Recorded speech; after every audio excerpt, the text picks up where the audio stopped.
vamos a comenzar con el desarrollo de la unidad número 10, que es inductancia, y está dentro de lo que vimos o comenzamos en la clase anterior, que es inducción electromagnética.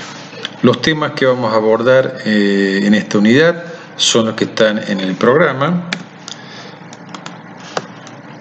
de la asignatura, en aspectos generales, programa analítico, unidad número 10. Recordemos que tanto la 9 como la 10 estamos en el concepto de inducción electromagnética.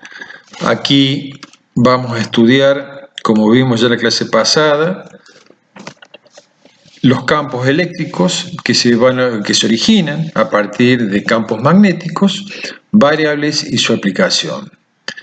Lo que comenzamos la clase pasada fue la ley de Faraday.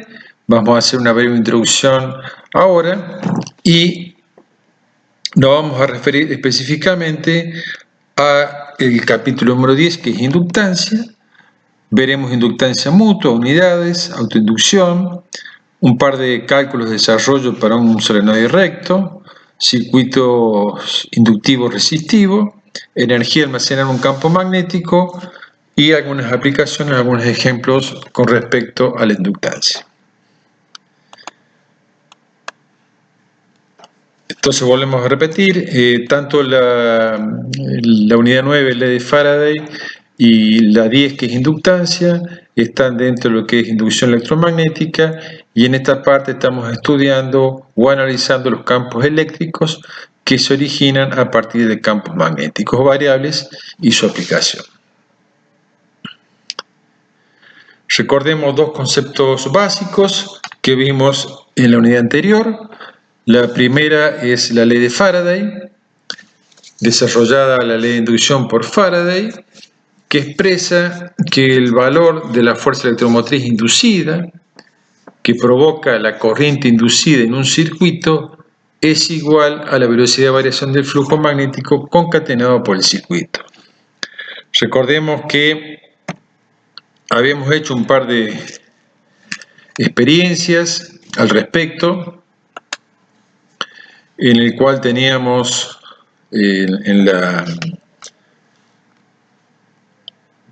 una espira conectada, esa espira, a un galvanómetro. Recordemos que el galvanómetro era un instrumento que nos permitía detectar la circulación de corriente, y hicimos varias experiencias, pero unas experiencias eran con un imán,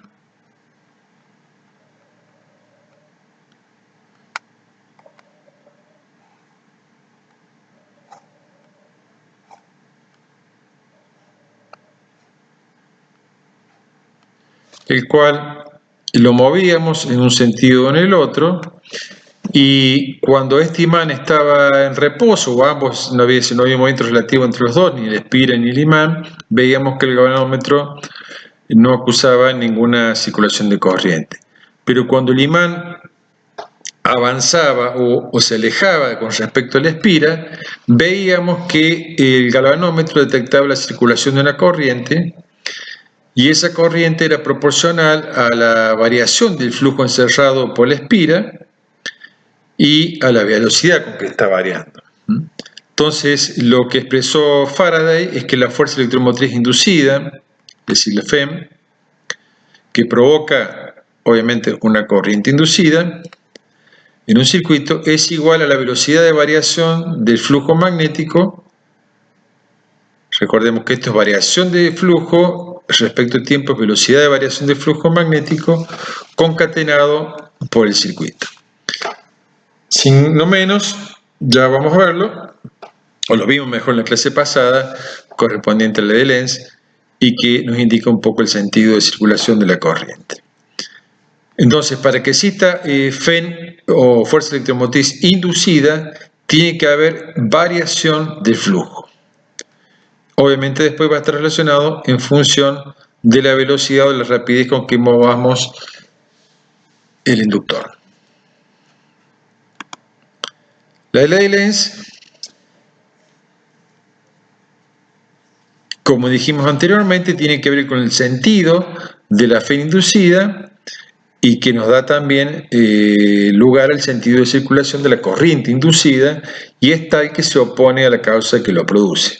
Siempre lo que trata de hacer es que el sentido de la corriente, como vimos en los ejemplos en los casos anteriores de la unidad 9, es que la corriente va a ser de tal manera que siempre se va a oponer a los cambios, va a tratar de mantener siempre en el estado anterior al cual sucedió el cambio. Recordemos los físicos, digamos, o científicos que estuvieron trabajando en estos temas, Faraday, Lenz y Henry, que son los que vamos a introducir en esta unidad.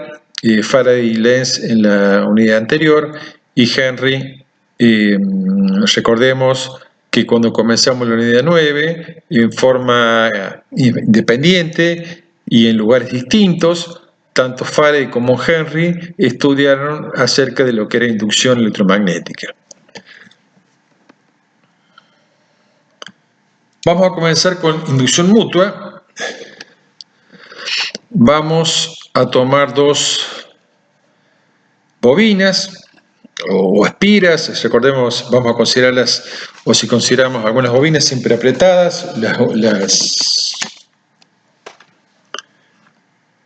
las vueltas que tiene la bobina, lo podemos hacer más general, es decir, podemos tomar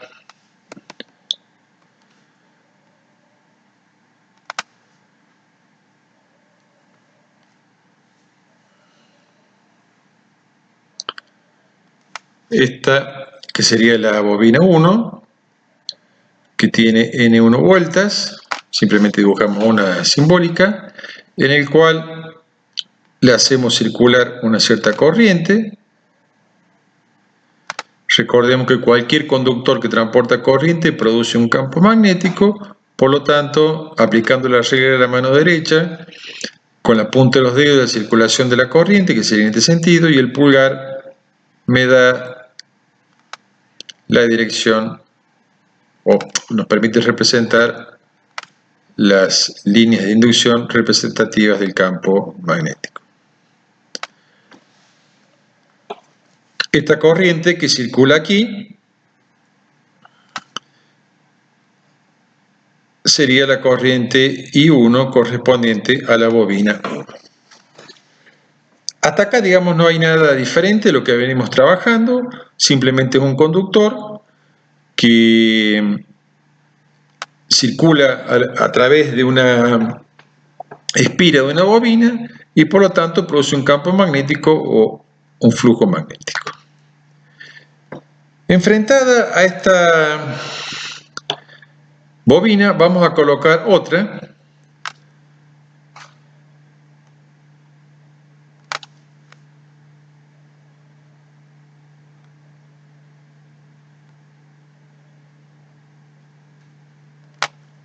la cual parte de ese flujo, el flujo producido por esta bobina, es decir, de todas estas líneas que produce la bobina 1, parte va a pasar o va a atravesar la bobina 2, que tiene N2 vueltas. Ahora bien,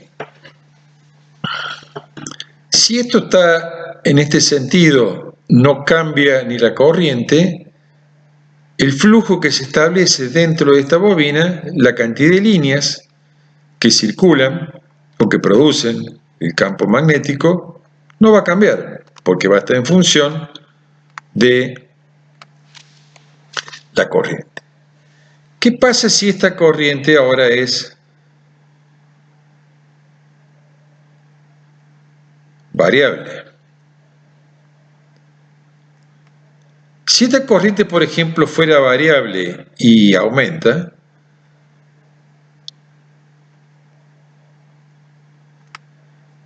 el flujo que tenemos o que produce esta espira o bobina va a ser proporcional a la corriente. Si la corriente aumenta, obviamente va a aumentar el flujo. Es decir, si aumenta, lo que va a suceder es que va a producir mayor cantidad de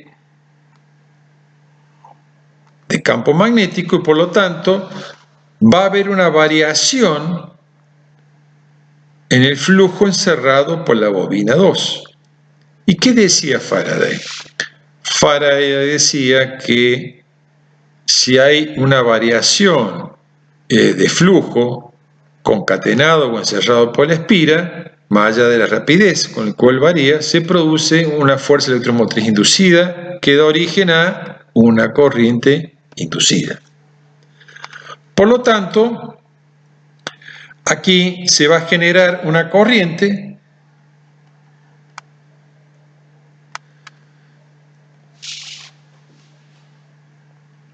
como producto de la variación del flujo dentro de esta espira debido a algo fundamental, que es que la corriente I1 está variando. Si la corriente I1 fuera constante, este flujo que produce la bobina 1 es constante, por lo tanto, adentro de la bobina 2 no habría variación de flujo.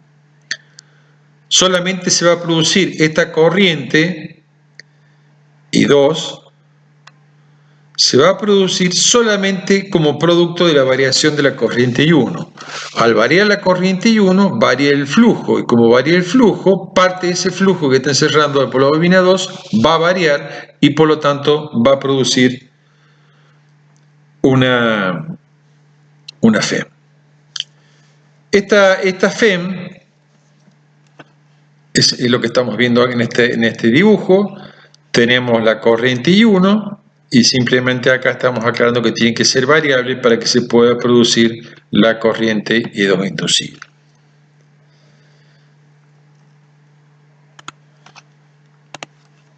Esta FEM, la FEM 2, digamos, que se produce en la bobina 2, por Faraday va a ser menos el número de vueltas que tengo acá, que va a ser N2, por la derivada del flujo, de la variación del flujo que está encerrando, que sería el flujo 2,1, que es una parte del flujo 1. Recuerden que solamente me interesa el flujo concatenado o encerrado por la espira o la bobina. El flujo magnético 1, que crea la bobina 1, como también el 2,1, porque es parte del 1, que concatena la bobina 2, es proporcional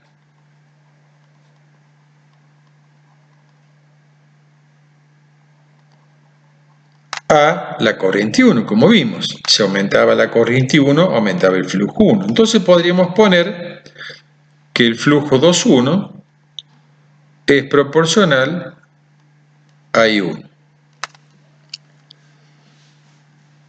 Por lo tanto, podemos expresar la anterior ecuación, N2, por la derivada del flujo 2,1, que sería K por I1 respecto de T. Podemos sacar la constante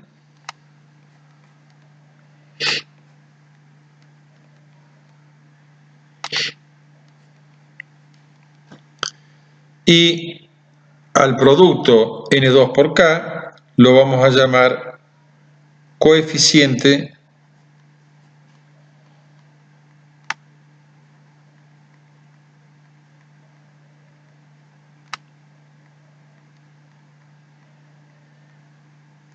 de inductancia mutua.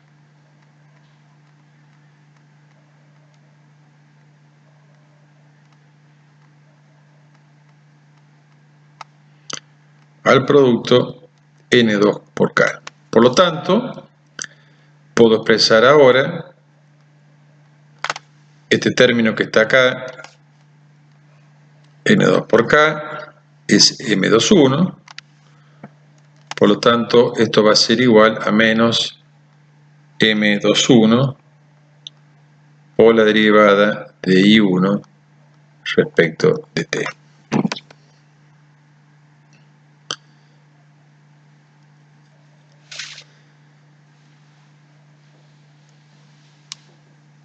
Ahora bien, esto se podría hacer exactamente lo mismo, no lo vamos a hacer, lo pueden después ver en la bibliografía. Obviamente se va a producir algo similar entre la bobina 2 y la 1, porque cuando empieza a circular corriente por la bobina 2, esta corriente es variable y va a producir un flujo que parte de este flujo 2 va a abrazar la bobina 1 y por lo tanto también se va a inducir una corriente y que podemos expresar de manera análoga, podemos hacer donde la Fe que se va a inducir en la bobina 1 va a ser igual a menos coeficiente de inductancia mutua entre la 1 y la 2 por la derivada ahora va a ser de la corriente 2 respecto del tiempo, porque se debe a la variación de la corriente 2.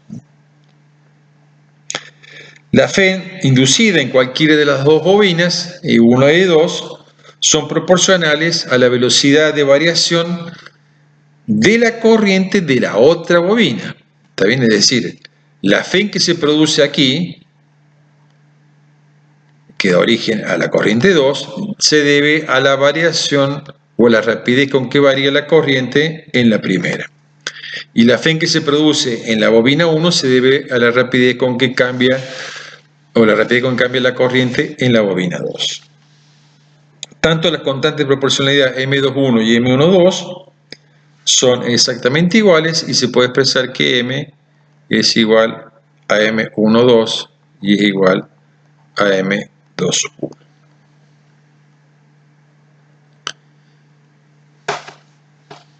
Si uno podemos analizar las unidades, directamente M, va a ser los dos iguales, va a ser igual a menos E2 sobre la derivada de I1 respecto de T, o si quieren es lo mismo, poner menos E1 por la derivada de I2 respecto de T. Esto tiene unidades de tensión, volt sobre ampere sobre segundo, o lo mismo que poner volt por segundo sobre ampere. Esto tiene una unidad particular que es el Henry.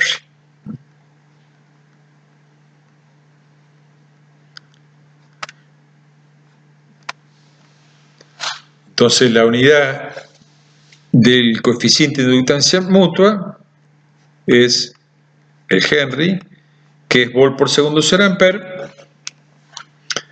Se dice que la inductancia mutua entre dos circuitos es de un Henry si se induce en uno de ellos una FEN de un volt cuando la corriente en el otro circuito varía a razón de 1 ampere por segundo.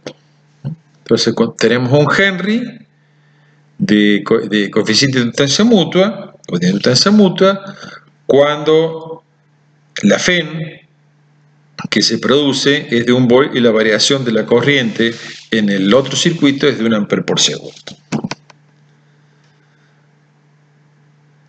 Se puede deducir otra expresión para la inductancia mutua, pero la vamos a dejar porque es muy similar al tema que viene a continuación, que es el de autoinducción.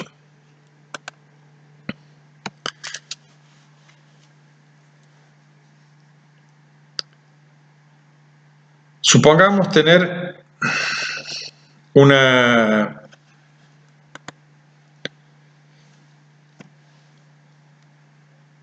espira o una bobina. Vamos a ver que los análisis son exactamente similares, bajo los mismos conceptos. Tenemos una espira, una bobina,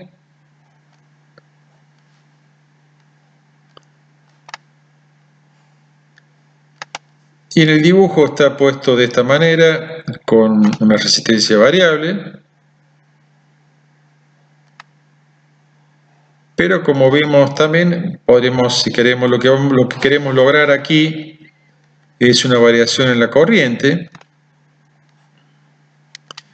Pero como vimos ya en el último tema de la ley de Faraday, yo podría tener una corriente variable y conectar, en vez de la fuente con esta resistencia en la cual voy variando de forma continua,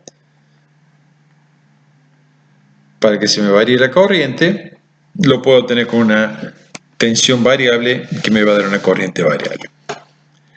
Si tuviera el circuito simple sin tener la resistencia variable, por aquí va a circular una corriente como producto de la fuente de alimentación que tengo aquí. Esta corriente I, y obviamente como tengo una espira en la cual circula la corriente, va a aparecer o va a generar este conductor en forma de espira un campo magnético. Este campo magnético, si lo representamos,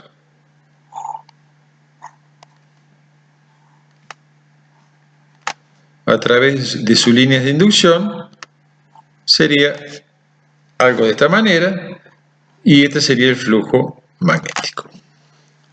Vamos a ver que el análisis es muy similar a lo que vimos anteriormente, lo único que en este caso se produce un fenómeno de FEN inducida en la misma espira. ¿Por qué? Porque la corriente que está circulando acá es variable.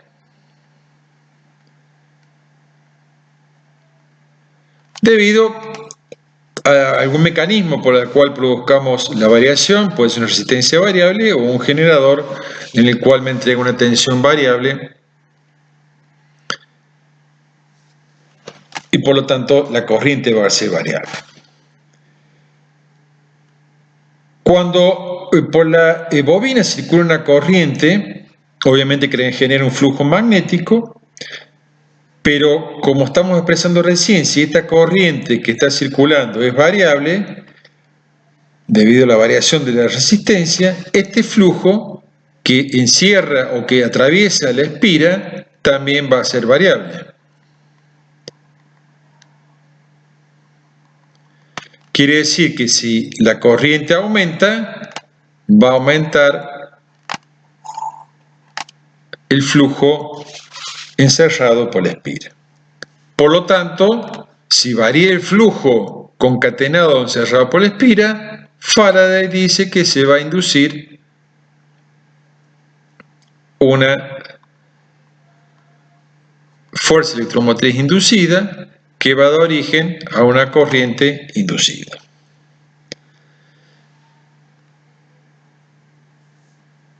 Nuevamente, este flujo, el flujo va a ser proporcional a la corriente I, a la corriente que circula en el circuito cerrado. Por lo tanto, podemos expresar que la FEM menos N por la derivada del producto de K por I respecto de T, sacando afuera la constante K, y al producto K por I se denomina L, que es el coeficiente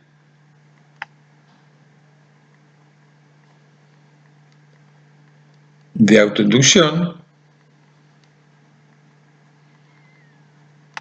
o autoinducción directamente, que es igual a N por K. Por lo tanto, lo mismo que hicimos anteriormente, lo que hacemos es reemplazar el producto y nos queda que la FEN es menos L por la derivada de I respecto de T. Obviamente, fíjense que estamos con las mismas unidades. L sería menos E sobre la derivada de I respecto de T, esto es en Henry,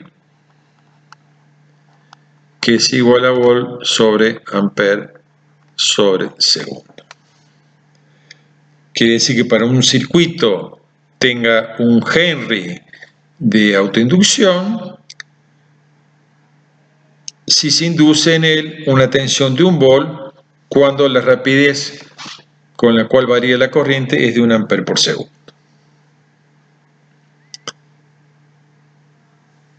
Lo que no hicimos en el anterior paso, que lo vamos a hacer en este de la autoinducción, es sobre la base de esta expresión y esta expresión,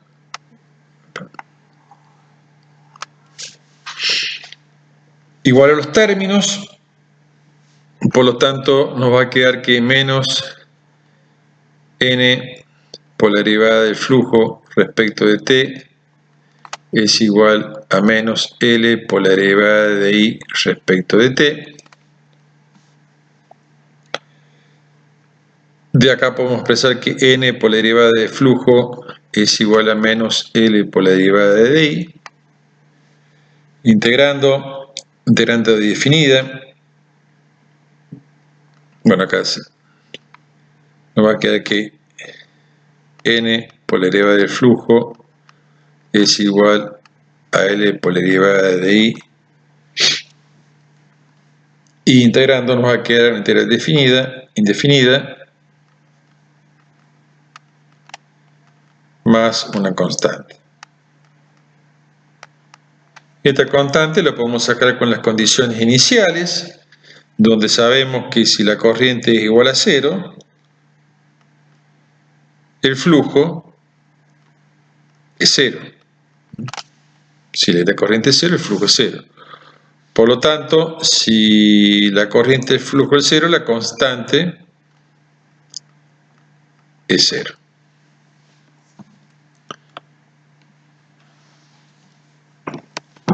De aquí podemos despejar que L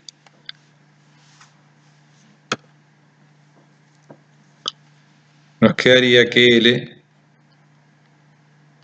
es igual a N por phi por el flujo sobre la corriente.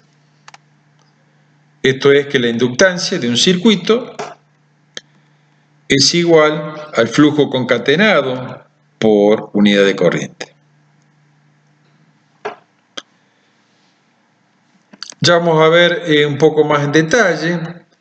Esta, la autoinducción, se suele representar como lo vamos a ver a continuación, a través de este símbolo, inductancia fija o inductancia variable, y el modo como se comporta una bobina, es decir, en la forma de bobina. Ya vamos a ver un poco cuando veamos un caso particular de qué depende la autoinductancia y cuál función cumple cuando yo tengo una inductancia en un circuito. Ya vamos a ver que la autoinducción es la base de los inductores, un elemento eléctrico que desempeña un papel importante en los circuitos, y que obviamente, ¿qué circuitos? Aquellos circuitos que utilizan corrientes que varían en el tiempo, porque si la corriente fuera constante, volvemos al concepto anterior, si la corriente fuera constante, no habría autoinducción. Es decir, tengo que tener, para que exista una FEN, tengo que tener una variación de la corriente en función del tiempo.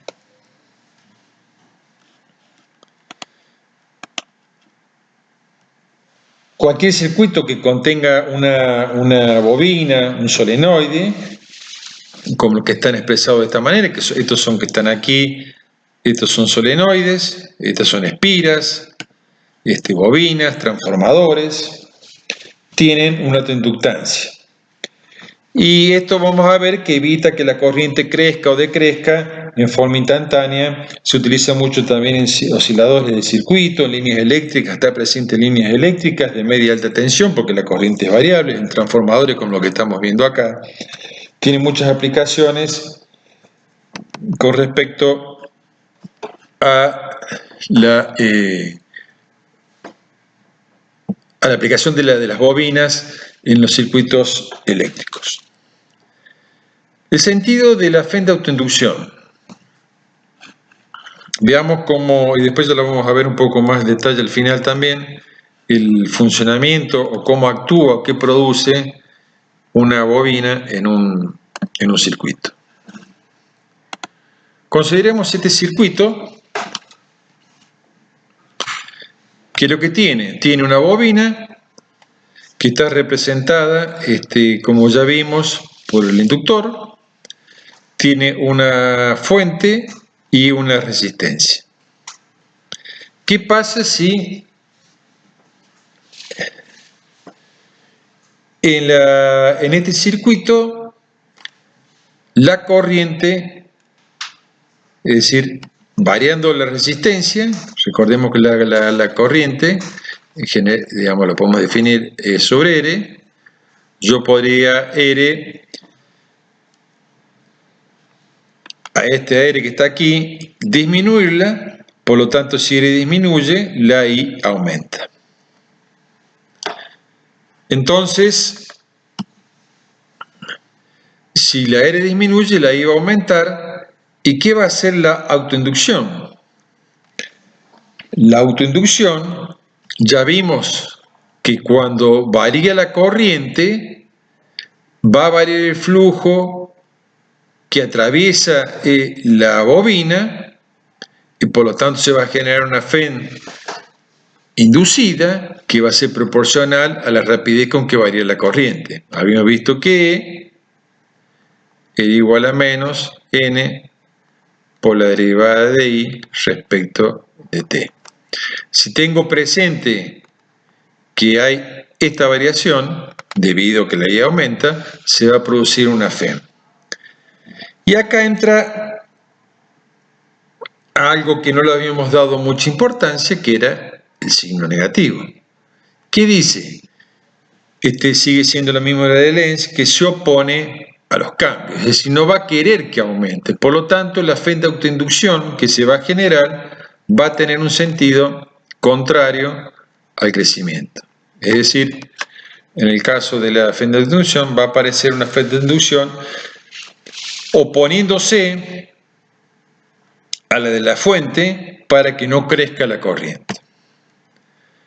Caso contrario, puede ser algo similar también, pero vamos a hacer que la resistencia aumente. Si la resistencia aumenta, la corriente decrece. Si la corriente decrece, volvemos a hacer el mismo análisis. Si hay variación de corriente, por lo tanto va a variar el flujo encerrado por esta bobina, y al variar el flujo va a producir una FEN. Obviamente esa FEN va a ser producto de la variación del flujo producido por esta variación de la corriente. ¿Qué va a hacer la FEN? ¿Qué sentido va a tener? Va a tener que ser de tal manera que se opone a los cambios. No va a querer o no va a pretender de que la corriente se disminuya, por lo tanto se va a generar una FEN de autoinducción en el mismo sentido de la fuente, a los efectos de tratar de mantener la corriente en los niveles iniciales.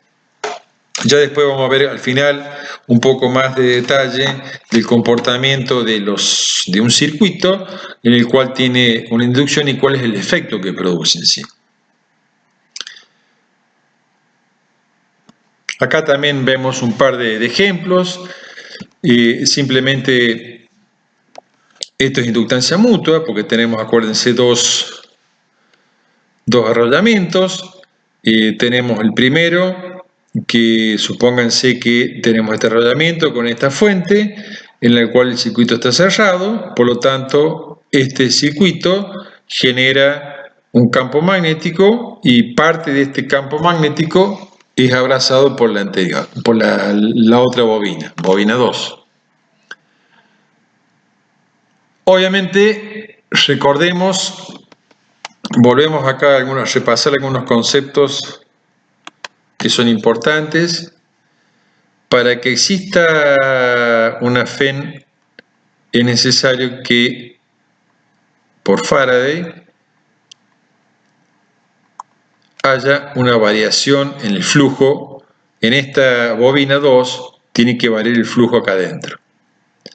Acá tenemos el galvanómetro, pero si esta corriente, fíjense, obviamente si tengo una fuente de tensión continua, la corriente que circula acá va a ser constante, por lo tanto el flujo, que es proporcional a esa corriente, va a ser constante y la cantidad de líneas acá no va a cambiar. Por lo tanto, no va a haber variación de flujo dentro de esta bobina y por lo tanto no va a haber FEN y ni tampoco FEN inducida ni corriente inducida. Por eso no va a detectar ningún cambio el galvanómetro que tenemos acá. ¿Qué pasa si abrimos? Si abrimos el circuito, obviamente la corriente va a decrecer de un valor I a 0. Esa variación de la corriente obviamente va a hacer que el flujo que se produzca acá adentro va a variar porque el flujo va a tender a desaparecer. Por lo tanto, se va a inducir en esta bobina una tensión que se va a oponer a esos cambios. Va a tener que mantener el flujo que se está perdiendo.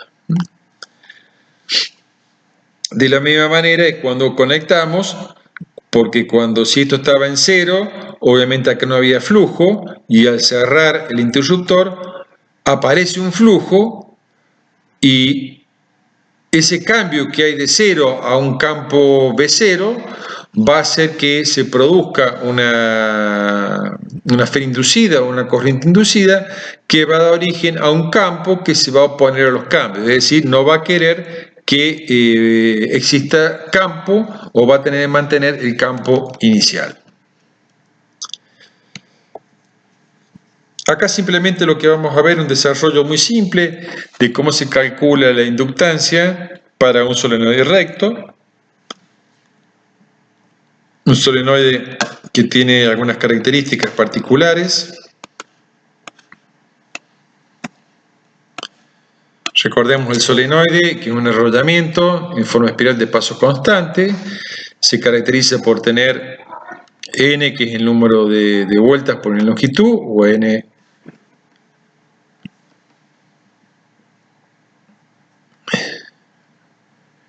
por L, ¿sí? O n, recuerden que era n sobre L. Cualquiera de los dos. L es la longitud del solenoide, n es el número de vueltas por unidad de longitud, y bueno, sobre el mismo aparece una corriente. A es la sección transversal como estamos viendo acá, la sección transversal del solenoide. El campo magnético ya habíamos visto, vamos a tomarlo en la parte central. Recuerden, el campo magnético era mu0 n sobre L por I, que es igual a mu0 n sobre L es n, por I, que era el campo magnético en la parte central del solenoide. El flujo, si lo vamos a suponer constante, es directamente el campo magnético por área, por lo tanto, podemos expresar que es mu0 n por I por el área. Simplemente reemplazamos lo que es campo en esta expresión. Ahora bien, ¿se acuerdan o recordamos cuál es la inductancia?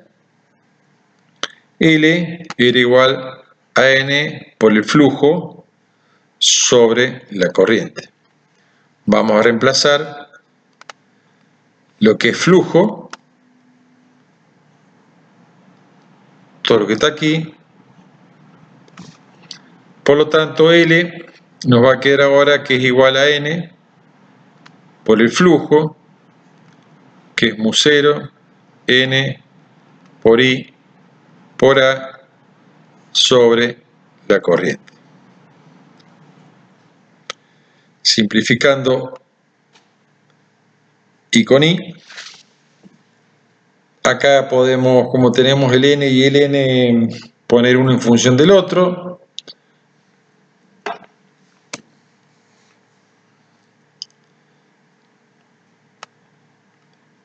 N es n por L, por mu0, por n, por a, donde L nos queda que es mu0, n cuadrado,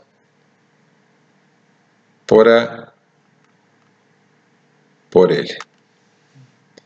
Llegamos a una expresión de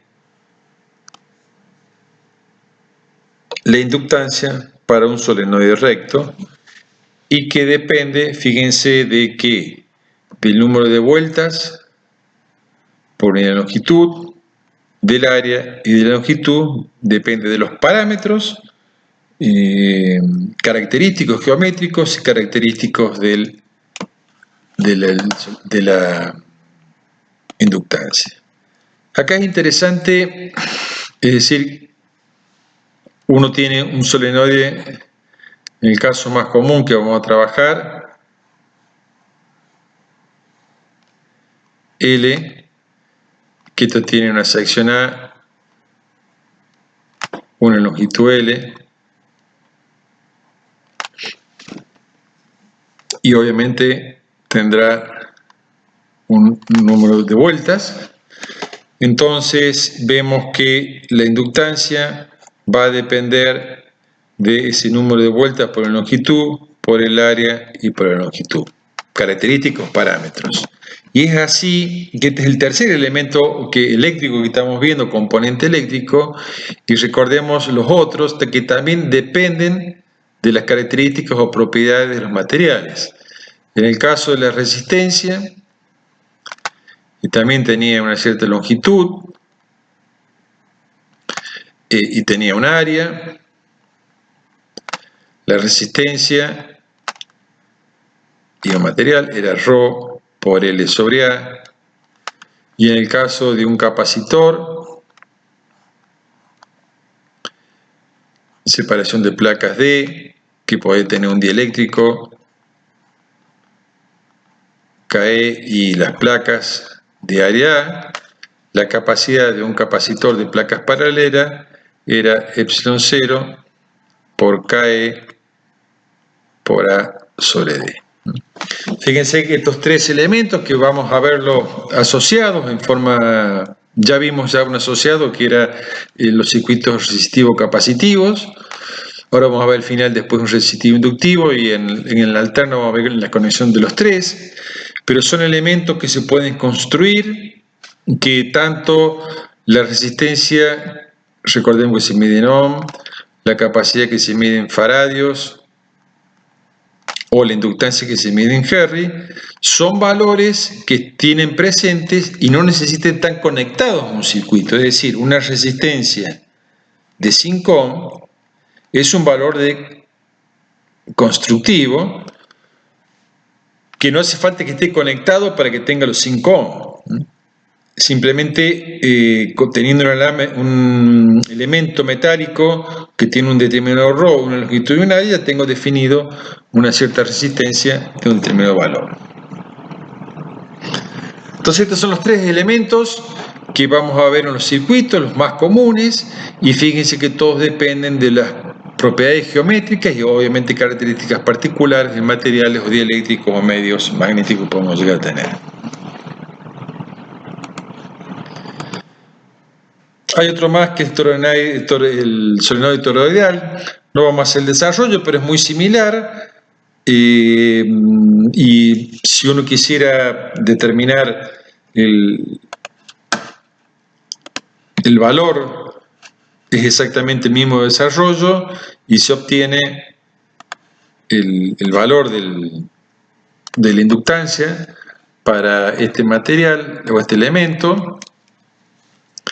La inductancia para un solenoide toroidal es igual a mu0 por n cuadrado por h sobre 2pi por el logaritmo natural de b sobre A. Esto va a depender, recuerden que es este tipo lo único que este tiene una sección cuadrada, donde viene el arrollamiento,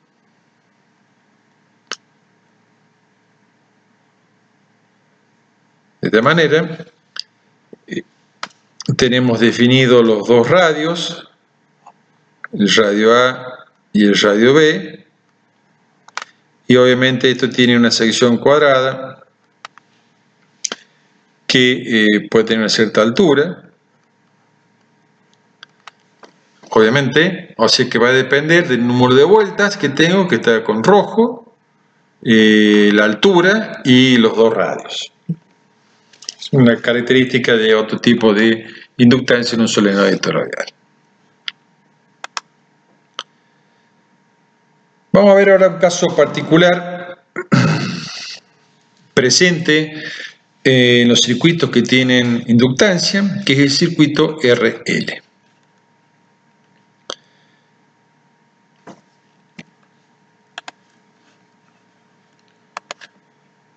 Así como vimos circuito RC, vamos a ver ahora el circuito RL. Circuito RL, fíjense cómo está conformado. Tengo una fuente de alimentación constante, tengo acá un interruptor, resistencia y una inductancia.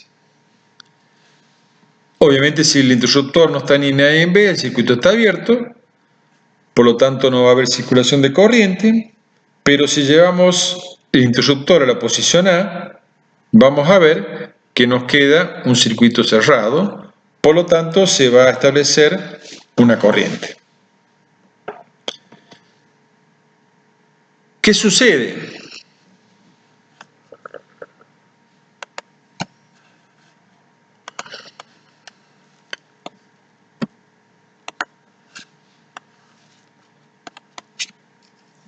Observemos lo siguiente. Tenemos la fuente, la resistencia, la inductancia, y vamos a colocar acá el interruptor para simplificar el circuito. Tenemos la fuente, negativo, positivo, la resistencia y la inductancia. Si el circuito está abierto, no tengo corriente, o no existe corriente porque el circuito está abierto, pero si lo cerramos, se va a establecer una corriente.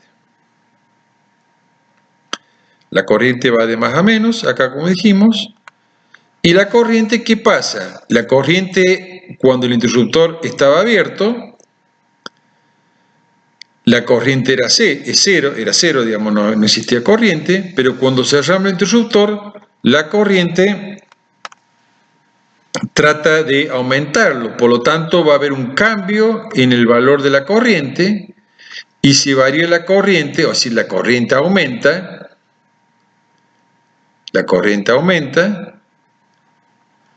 acá va a haber una variación en el flujo por ese aumento de corriente, y acá se va a generar una FEN de autoinducción que es menos N o L directamente por la derivada de I respecto de T.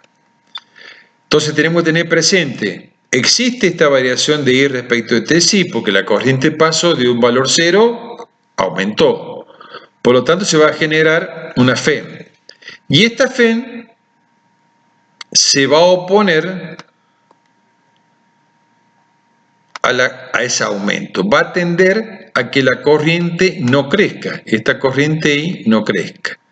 Entonces la FEN de autoinducción va a producirse o va a tener un sentido de esta manera, opuesto al de la fuente, para oponerse a los cambios, es decir, no quiere que crezca esa corriente. Por lo tanto, que es un poco lo que vamos a ver acá, las caídas cuando la I crece, que pasa de un 0 a un valor I, vamos a tener esta polaridad, y por lo tanto uno puede plantear las expresiones en función de lo que hemos visto anteriormente. Uno podría plantear las caídas de potencial, recorriendo los mismos conceptos que hemos visto con que la tensión, digamos, total, o por Kirchhoff, digamos. Recordemos cuando vamos de potencial positivo de un potencial menor a un potencial mayor, siempre es más. Tendríamos más E. Acá vamos de más a menos, es menos I por R. Y acá vamos de más a menos, es menos L, que vale L por la derivada de I respecto de T. No volvemos a poner el menos porque ya hemos considerado acá, le hemos asignado el signo que tiene la frente de inducción. Y esto es igual a 0 porque volvemos al lugar de origen.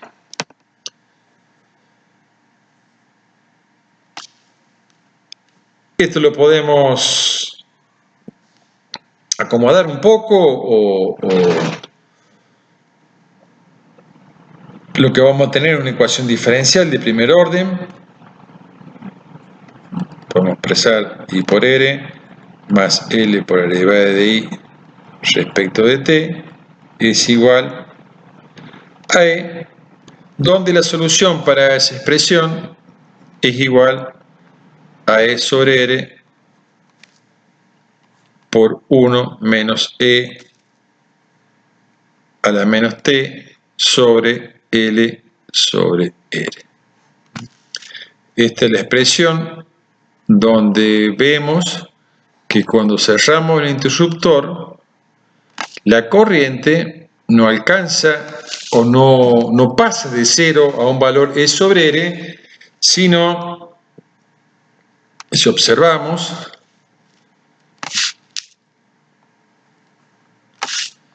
y graficamos la corriente en función del tiempo, está en función del tiempo, para un tiempo t igual a 0, me queda 0 sobre L sobre R, E a la menos 0 es 1, 1 menos 1 0, la corriente es 0. Y para t infinito, me quedaría menos infinito sobre un número infinito y L a menos infinito es 0.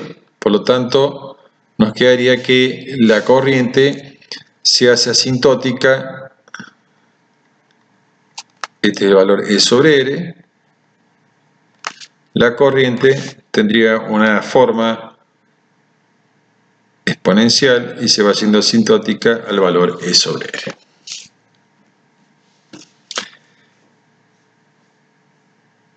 Al término L sobre R se denomina constante, así como en el capacitor tenemos una constante de tiempo capacitiva, acá tenemos una constante porque depende de los valores del circuito de R y L, de tiempo inductiva,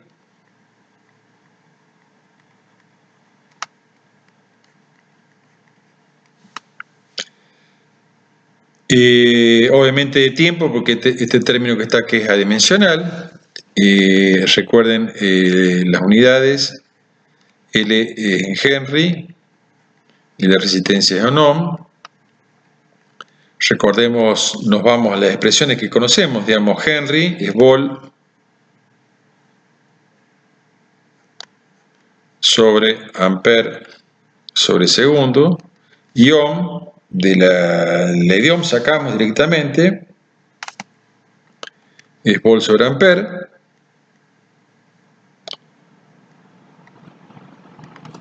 entonces simplificando ampere, volt y volt, segundo paso numerador, nos quedaría las unidades de constante de tiempo. De la misma manera que hicimos para En los circuitos capacitivos, los procedimientos que vienen ahora son muy similares. Uno puede decir qué sucede cuando tengo un tiempo igual a la constante de tiempo. Es decir, si yo reemplazo ese tiempo aquí, constante de tiempo, se simplifica, me queda E a la menos 1. E a la menos 1 es 0,37, 1 menos 0,37 es 0,63, quiere decir que la corriente es igual a 0,63 de sobre R.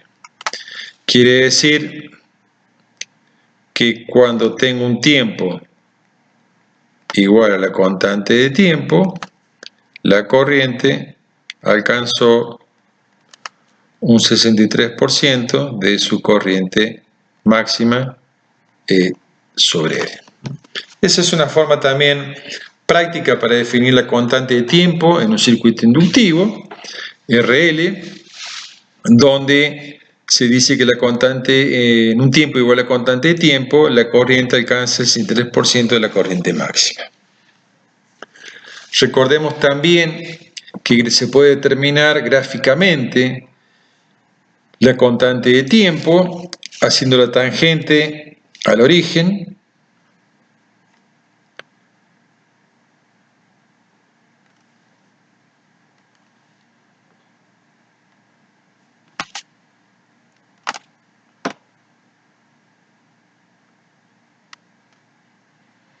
y bajando una vertical puedo determinar, es decir, lo podemos repetir nuevamente acá el dibujo, lo hacemos aparte, es decir, la corriente, esta es la función del tiempo. Si yo quiero determinar gráficamente la constante de tiempo, lo que debo hacer es trazar la tangente al origen y donde corta la línea de máxima corriente es sobre R, bajo una vertical y acá quedó determinado tau L. La función la puedo sacar haciendo simplemente la derivada de la corriente en t igual a 0, obtengo la pendiente de la curva, que si uno lo hace simplemente van a llegar que digamos, la función de la recta va a ser I por esto es lo que me va a dar la pendiente. Si lo derivan vamos a sacar que es este lado sobre este, es decir, va a ser E sobre R, la ordenada sobre la abscisa, que es tau L, por T. Esta sería la función de la recta que es tangente a la curva de la corriente en el origen.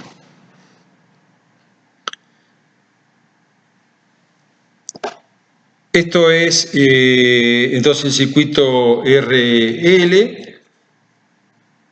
Podemos también analizar el caso en el que se haga la desconexión. Como vimos, recuerden que una vez que se estableció la corriente, esto continúa y puedo pasar, como vimos aquí,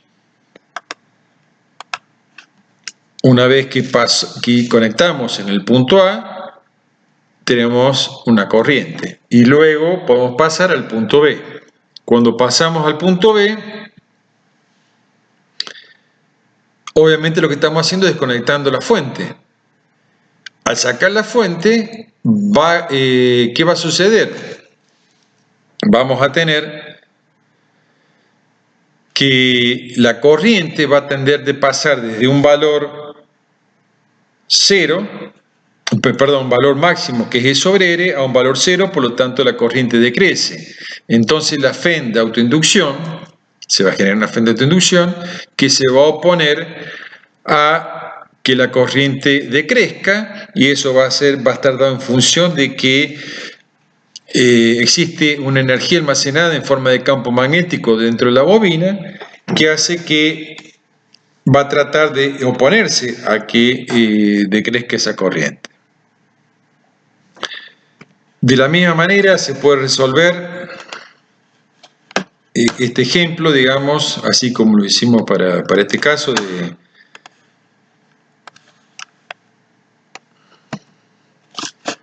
acá simplemente lo que estamos teniendo.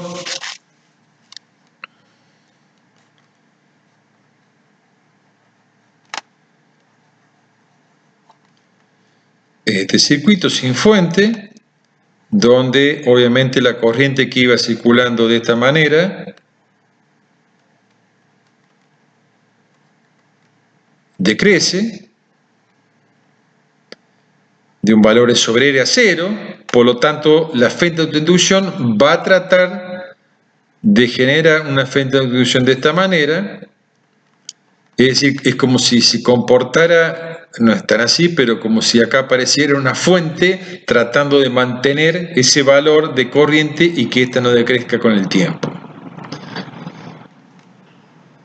Por lo tanto, se va a cumplir que menos I por R más L por la derivada de I respecto de t es igual a 0. Nuevamente encontramos una ecuación diferencial de primer orden y cuya solución es igual a I E sobre R por E a la menos t sobre L sobre R. La función para, obviamente acá vemos que también la corriente varía en forma exponencial. Para t igual a 0 me queda 1, o sea que la corriente está en E sobre R. Y para t infinito tiende a 0, por lo tanto la corriente va a disminuir en forma exponencial, haciéndose asintótica a el eje de las abscisas. Nuevamente, si uno quisiera trazar la constante de tiempo acá, sacamos la tangente, digamos, de donde corta, vamos a tener tau L. Y de esa manera podemos determinar la constante de tiempo. Algo que podemos remarcar acá para tratar de comprender el concepto nuevamente de autoinducción es suponer un circuito simple como el que teníamos o que manejamos en el ley de Ohm, donde teníamos una fuente, una resistencia, bueno, y acá tenemos el interruptor. Si uno grafica la corriente en función del tiempo,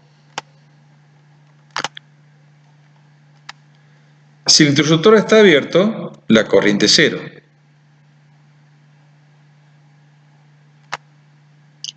Si yo cierro el interruptor, es decir, si acá lo cerramos,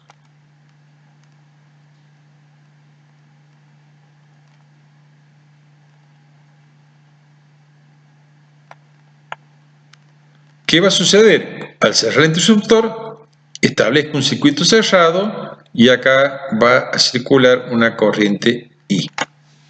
¿Cuánto vale esa corriente I? Y esta corriente I vale la razón entre la tensión aplicada y la resistencia.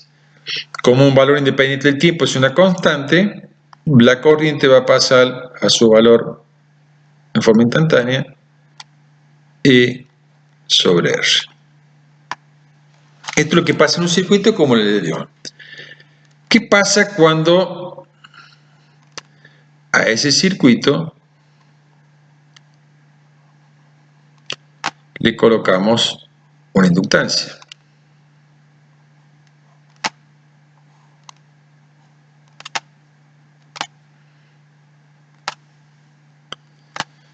Tengo la resistencia, la inductancia, tenemos la fuente de alimentación. Nuevamente hacemos el mismo esquema. Si el interruptor está abierto, tengo un circuito abierto, por lo tanto la corriente es 0.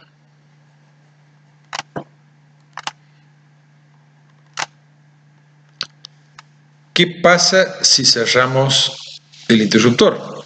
Dijimos se establece una corriente.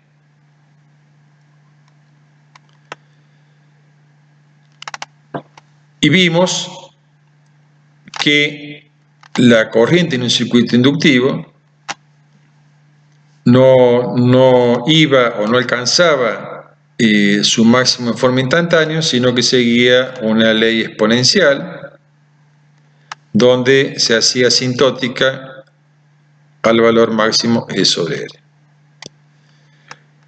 Ahora bien, ¿por qué se produce esta variación? Recordemos de que dijimos que cuando cerramos el interruptor acá, estamos pasando, acá cerramos nuevamente, acá cierro el interruptor, estamos pasando de un valor 0 a un valor E sobre R. Eso es la famosa derivada I respecto de t. Esa variación en la corriente, es decir, que esta I hace que aumente, porque va a querer pasar de 0 a este valor de I, ese aumento hace que esta FEN se oponga, se genere una FEN y se oponga a ese aumento. Por eso es el retraso que hay con respecto a cuando no existe, es decir, cuando no existe la autoinducción, uno cierra y pasa de 0 a I en forma inmediata. Acá hay un retraso debido a que la autoinductancia se opone a los cambios, siempre se opone a los cambios. Esto obviamente sigue avanzando y si uno por ejemplo acá abre, lo volvemos a, digamos, cerramos acá y ahora vamos a abrir. Si abrimos, se interrumpe el circuito. ¿Qué pasa? La corriente hace esto, se va a cero.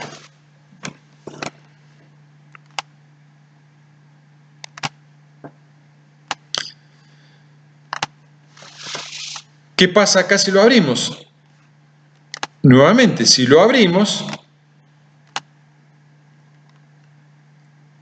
si abrimos el interruptor, ¿qué va a pasar? La FEN de autoinducción se va a oponer a los cambios, no va a querer que la corriente pase de I a 0, como acá. Acá vemos que pasa de I a 0 y este I a 0 va a ser la derivada I respecto de t, por lo tanto, no va a pasar a 0, sino que va a demorar un cierto tiempo más en mantenerse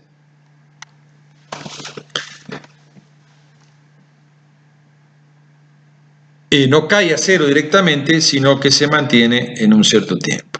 Entonces, fíjense el efecto que tiene la autoinducción, por eso este tipo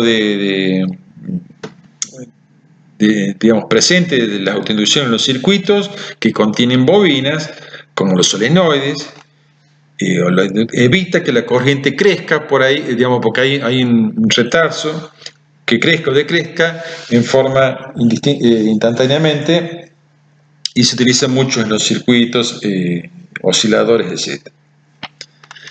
También, ya al final unas aplicaciones, hay energías en juego, al igual que vimos en capacitores, cuando uno trabajamos en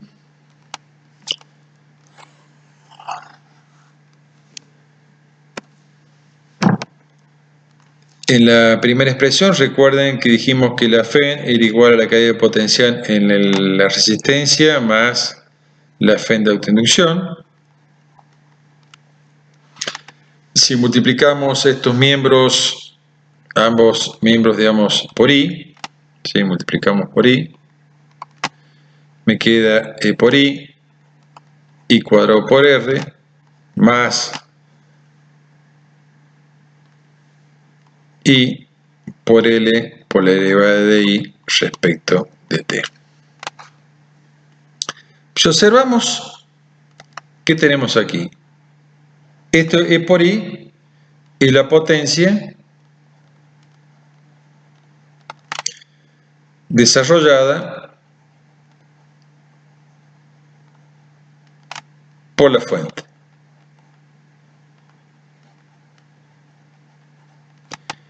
¿Qué es lo que es I cuadrado por R?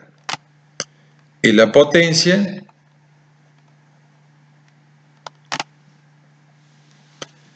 que consume la resistencia por efecto Joule. Y el tercer término no no queda otra que sea la potencia desarrollada para crear un campo magnético.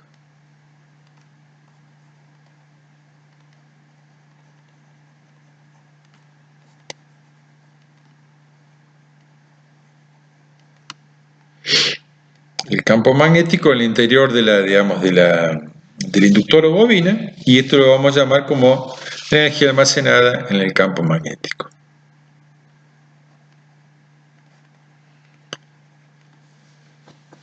Podemos, digamos, esto es energía por unidad de tiempo, potencia. También lo podemos plantear como derivada de energía respecto de T, potencia, como I por la derivada de I respecto de T. Si uno quisiera encontrar la energía directamente, integramos. Si queremos encontrar directamente energía, uno podría integrar directamente la energía, el integral de diferencial U, y es igual a la integral de I por L derivada de I respecto de T. Integrando nos queda que U es igual, L es constante y la I derivada de I es un medio de I cuadrado, o sea que nos quedaría que un medio de L por I cuadrado y la energía almacenada en el campo magnético del inductor. Recordemos que L es Henry por amper cuadrado. Las unidades de I, Henry, lo sacamos, recuerden, de acá, que es volt sobre amper sobre segundo por amper cuadrado.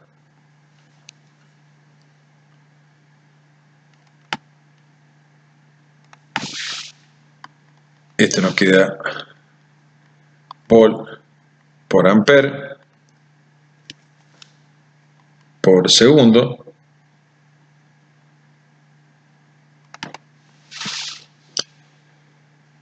Y acá vamos a tener que trabajar en alguna unidad en la cual nos permita vincular el volt por amper por segundo, donde amper podemos trabajar con potencial. Potencial, recuerden que era igual a trabajo por unidad de carga. Esto es volt por coulomb, es joule. El coulomb, recordemos que I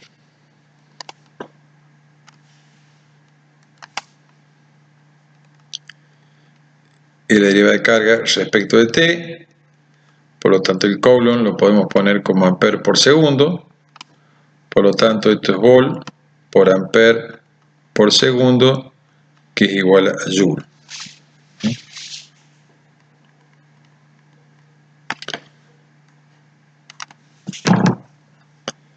Es una forma de tener las unidades de energía y esta es la energía almacenada en un campo magnético.